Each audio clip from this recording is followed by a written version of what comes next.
Good afternoon. Today is Thursday, March 9th. Sorry for not doing a video yesterday. Didn't feel the greatest. I was very low on sleep. One night I went to bed a little later than what I should have. That's my own fault. And then Tuesday going into Wednesday, I did not sleep very well at all. Was up, just didn't get a lot of rest.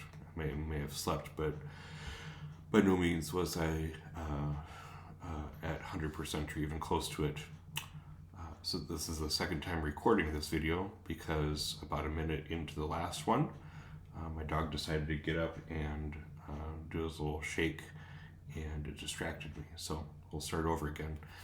Tim reading from The Forge and from St. Josemaria Escriva, point 840, in the chapter entitled The Crucible. He writes, "You must always have in everything the same sentiments as the Church. For this you must acquire the spiritual and doctrinal training that you need, which will make you a person of sound judgment in temporal matters, humble and quick to correct yourself when you realize you have made a mistake. Correcting your own mistakes nobly is a very human and very supernatural way of using your freedom." So, a couple points to maybe draw out from this point from St. Josemaria.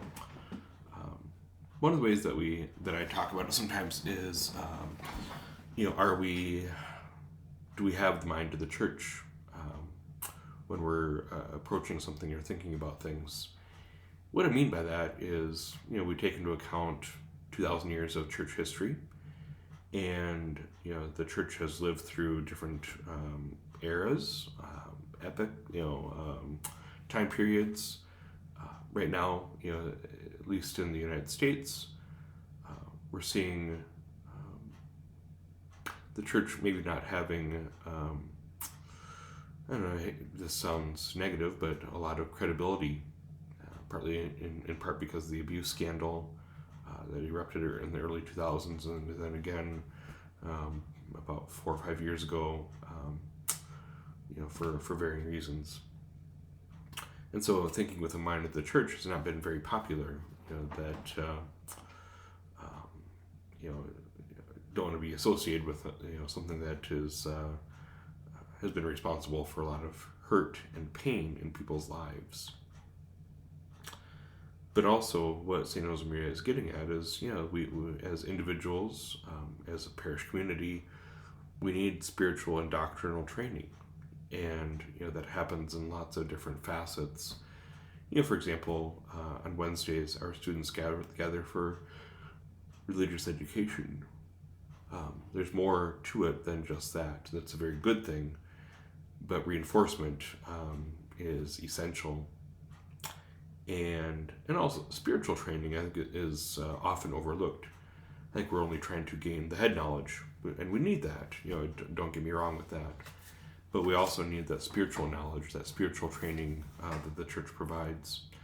So whether it's things as I'm doing here, just taking 4 or 5 minutes a day to offer some introspection or some guidance, or maybe in homilies, in the writings that I offer in my bulletin or other things, hopefully trying to communicate those things in a helpful way, in something that's accessible, but also maybe not overwhelming, maybe is the right way to say it. So, and again, maybe another point that St. Josemaria offers is that when we make mistakes, that we try and correct them sooner than later, not to let things fester.